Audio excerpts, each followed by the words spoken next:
সংবাদে আপনাদের সবাইকে স্বাগত জানাচ্ছি। আমি ফিরোজ তুহা। শুরুতেই বিআরবি কেবলস সংবাদ শিরোনাম। ডিসেম্বরেই সংসদ নির্বাচনের আভাস জানালো বিবিসি। শেখ হাসিনা এখন ভারতের বোঝা, যা বললেন কংগ্রেস নেতা। আগুনে ছাই কন্টেন্ট ক্রিয়েটর কাফির বাড়ি। সরকারের প্রতিশ্রুতিতে আশ্বস্ত দল, রোডম্যাপ দাবিতে মাঠে থাকবে বিএনপি। পালানোর সময় বিমানবন্দরে আটক শেখ হেলালের পিএস মুরাদ। খালেদা জিয়ার শারীরিক অবস্থা নিয়ে যা জানালেন চিকিৎসক। ডিসেম্বরে সংসদ নির্বাচনের আভাস জানালো বিবিসি।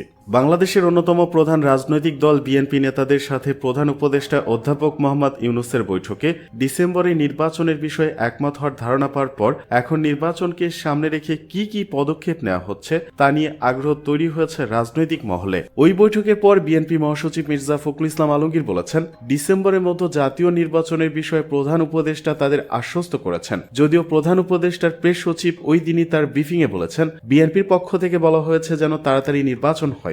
ঐক্যমত্য কমিশনের কাজই হবে এটা নিয়ে কাজ করা। বিএনপির স্থায়ী কমিটির সদস্য সালাউদ্দিন আহমেদ বিবিসি বাংলাকে বলেছেন, তাদের কাছে আলোচনার সময় মনে হয়েছে যে নির্বাচনের বিষয়ে বিএনপির দাবি সরকারের কাছে গ্রাহ্য হয়েছে এবং এর পরবর্তী পদক্ষেপগুলো কি হবে সেটি এখন সরকারকেই ঠিক করতে হবে। রোডম্যাপ ঘোষণার মাধ্যমে সরকার এটি পরিষ্কার করতে পারে, তাহলে বুঝতে পারবো যে কি পদক্ষেপ নেওয়া হচ্ছে। তবে আমরা আগেই বলেছি, স্বল্প মেয়াদে জরুরি সংস্কার বাস্তবায়নের পাশাপাশি দ্রুত নির্বাচনের দিকে এগিয়ে যাওয়া উচিত বলেছেন তিনি। নাম প্রকাশ না করার শর্তে সরকারের একজন উপদেষ্টা বিবিসি বাংলাকে বলেছেন, নির্বাচনের আগে কতটা সংস্কার করা প্রয়োজন আর নির্বাচনের পরে কতটা হবে সেটি নিয়ে ঐক্যমত্য তৈরি করা হবে পরবর্তী ধাপের কাজ। প্রধান উপদেষ্টার প্রেস সচিব সোমবারই জানিয়েছেন যে 15 ফেব্রুয়ারি অধ্যাপক মোহাম্মদ ইউনূসের নেতৃত্বাধীন জাতীয় ঐক্যমত্য কমিশন প্রথম বৈঠকে বসবেন রাজনৈতিক দলগুলোর সাথে। এদিকে ঢাকায় নির্বাচন কমিশনার মোহাম্মদ আবুল ফজল মোহাম্মদ সানাউল্লাহ বলেছেন, ডিসেম্বরে সংসদ নির্বাচনের আয়োজনের লক্ষ্যেই প্রস্তুতি নিচ্ছে নির্বাচন কমিশন।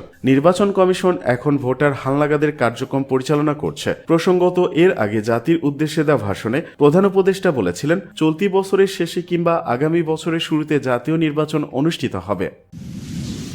শেখ হাসিনা এখন ভারতের বোঝা, যা বললেন কংগ্রেস নেতা। বাংলাদেশের সাম্প্রতিক পরিস্থিতি এবং শেখ হাসিনার কিছু মন্তব্য নিয়ে ভারতীয় কংগ্রেস নেতা শশী থারুর মন্তব্য করেছেন। থারুর বলেন, শেখ হাসিনার সাম্প্রতিক কিছু বক্তব্য পরিস্থিতিকে আরো বেশি জটিল করে তুলেছে। তবে তিনি জোর দিয়ে জানান, যেই সরকারি ক্ষমতায় থাকুক না কেন, ভারতের সব সময় বাংলাদেশের সঙ্গে ভালো সম্পর্ক বজায় রাখা উচিত। শশী থারুর বলেন, কোন দেশের সরকার নির্ধারণ করা সম্ভব নয়, বরং আপনাকে তাদের সঙ্গে কাজ করতে শিখতে হবে। তিনি আরো উল্লেখ করেন যে বাংলাদেশের বর্তমান অন্তর্বর্তীকালীন সরকারকে শত্রুতাপূর্ণ বলা যাবে না, তবে তাদের বিষয়ে সতর্ক থাকা প্রয়োজন। তিনি ভারতের পররাষ্ট্রনীতির দুইটি প্রধান নীতির কথা উল্লেখ করেন। প্রথমত, বাংলাদেশের অভ্যন্তরীণ বিষয়ে হস্তক্ষেপ না করা। দ্বিতীয়ত, বাংলাদেশের জনগণের কল্যাণকে অগ্রাধিকার দেয়া এবং কোন নির্দিষ্ট রাজনৈতিক দল বা সম্প্রদায়ের পক্ষে অবস্থান না নেয়া। থারুর বাংলাদেশের বর্তমান পরিস্থিতি পর্যবেক্ষণের গুরুত্ব তুলে ধরে বলেন, বাংলাদেশ ভারতের একেবারে পাশের দেশ।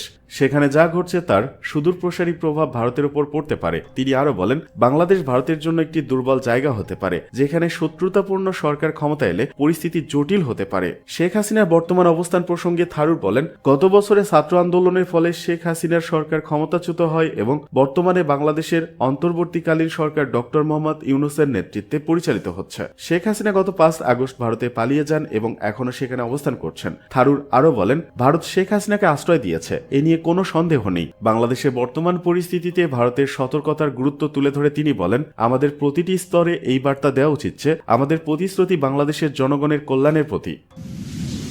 এদিকে আগুনে ছাই কন্টেন্ট ক্রিয়েটর কাফির বাড়ি।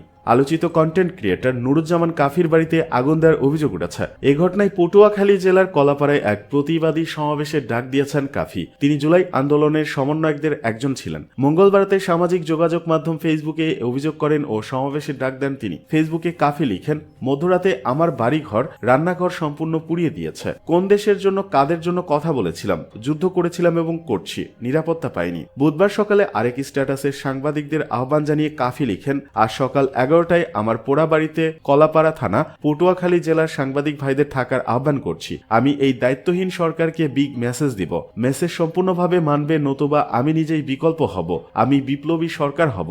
সমাবেশের স্থান নির্ধারণ করা হয়েছে কলাপাড়া থানার পায়রা সমুদ্র বন্দর 0 পয়েন্টে 4 লেন ও 6 লেন সড়কের মাঝামাঝি হাইওয়ের পাশে। Kalapara fire service station officer Ilias Hossain বলেন, রাত সোয়া 2টার দিকে আমাদের মোবাইলে কল আসে নুরুজ্জামান কাফির বাসায় আগুন লেগেছে। আমরা দ্রুত সেখানে গিয়ে দেখি আগুন সিলিং এ উঠে গেছে। তিনি বলেন, আমরা সর্বোচ্চ শক্তি দিয়ে দ্রুত সময়ের মধ্যেই আগুন নিয়ন্ত্রণে নিয়ে আনতে সক্ষম হই, তবে কেবল পাশের গোয়াল ঘরটাকে নিরাপদে রাখতে পেরেছি। আমাদের কোনো ক্ষতি হয়নি। বাড়ির সবাই নিরাপদে ও অক্ষত আছেন। এ বিষয়ে নুরুজ্জামান কাফির বাবা মাওলানা ABM হাবিবুর রহমান বলেন, আমাদের ঘরে দুর্বৃত্তরা আগুন লাগিয়ে দিয়েছে।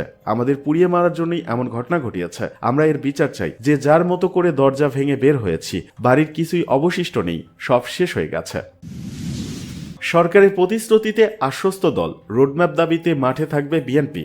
চলতি বছরের ডিসেম্বরের মধ্যে ত্রয়োদশ জাতীয় সংসদ নির্বাচন অনুষ্ঠান বিষয়ে প্রধান উপদেষ্টার আশ্বাসে আশ্বস্ত বিএনপি। ভেতরে ভেতরে বেশ উৎফুল্ল দলটি। কোনো ষড়যন্ত্র যেন নির্বাচনের সময়কাল পিছিয়ে না যায় এবং সরকার যেন দ্রুতই রোডম্যাপ ঘোষণা করে, এ লক্ষ্যে অন্তর্বর্তী সরকারের উপর জনচাপ বাড়াতে মাঠে থাকবে বিএনপি। গত সোমবার রাতে দলের ভারপ্রাপ্ত চেয়ারম্যান তারেক রহমানের সভাপতিত্বে অনুষ্ঠিত দলের জাতীয় স্থায়ী কমিটির বৈঠক সূত্রে এমন তথ্য পাওয়া গেছে। জানতে চাইলে বিএনপির স্থায়ী কমিটির 2 জন সদস্য বলেন, অন্তর্বর্তী সরকারের মূল কাজ হচ্ছে জাতীয় নির্বাচন আয়োজন করা।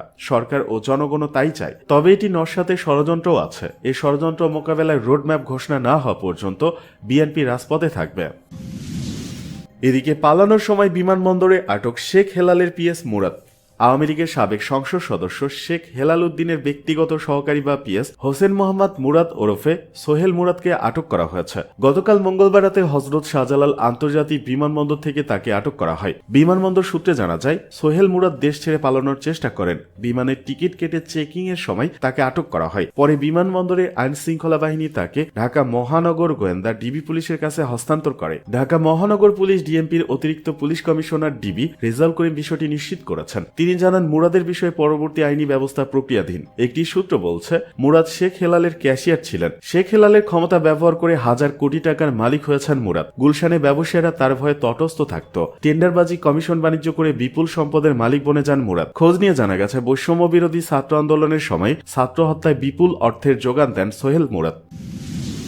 এদিকে খালেদা জিয়ার শারীরিক অবস্থা নিয়ে যা জানালেন চিকিৎসক। বিএনপি চেয়ারপারসন বেগম খালেদা জিয়াকে তার চিকিৎসকরা বাসায় গিয়ে দেখে এসেছেন বলে জানিয়েছেন তার ব্যক্তিগত চিকিৎসক ও বিএনপির স্থায়ী কমিটির সদস্য ডাক্তার AZM জাহিদ হোসেন। মঙ্গলবার লন্ডনে আয়োজিত এক অনুষ্ঠান শেষে সাংবাদিকদের তিনি কথা বলেন। জাহিদ বলেন, আপনারা জানেন দেশনেত্রী বেগম খালেদা জিয়া গত 8 জানুয়ারি থেকে লন্ডন ক্লিনিকে চিকিৎসাধীন আছেন। এই মুহূর্তে বেগম জিয়া তার বড় ছেলে ও বিএনপির ভারপ্রাপ্ত চেয়ারম্যান তারেক রহমানের বাসায় ডাক্তারদের তত্ত্বাবধানে আছেন। খালেদা জিয়ার চিকিৎসা তার বাসা থেকে হচ্ছে জানিয়ে এই চিকিৎসক বলেন, মাঝে মধ্যে যেসব পরীক্ষা নিরীক্ষা দেওয়া হয় সেগুলো করানো হচ্ছে। ডাক্তাররা তাকে বাসায় গিয়ে দেখে এসেছেন। ওনার শারীরিক অবস্থা এই মুহূর্তে স্থিতিশীল। আপনারা ওনার সুস্থতার জন্য দোয়া করবেন। তিনি আরো বলেন, বাসায় ওনার পুত্রবধূ ডাক্তার জুবাইদা রহমান, সৈয়দা শামিলা রহমান ও 3 নাতনি ব্যারিস্টার জাইমা রহমান, জাহিয়া রহমান ও জাফিয়া রহমান তাদের দাদির যত্ন নিচ্ছেন। ফলে মানসিকভাবে তিনি অনেকটা আগের চেয়ে বেটার আছেন। সার্বক্ষণিকভাবে চিকিৎসকদের তত্ত্বাবধানে তার চিকিৎসা চলছে। খালেদা জিয়া দেশে ফেরা প্রসঙ্গে ডাক্তার জাহিদ বলেন,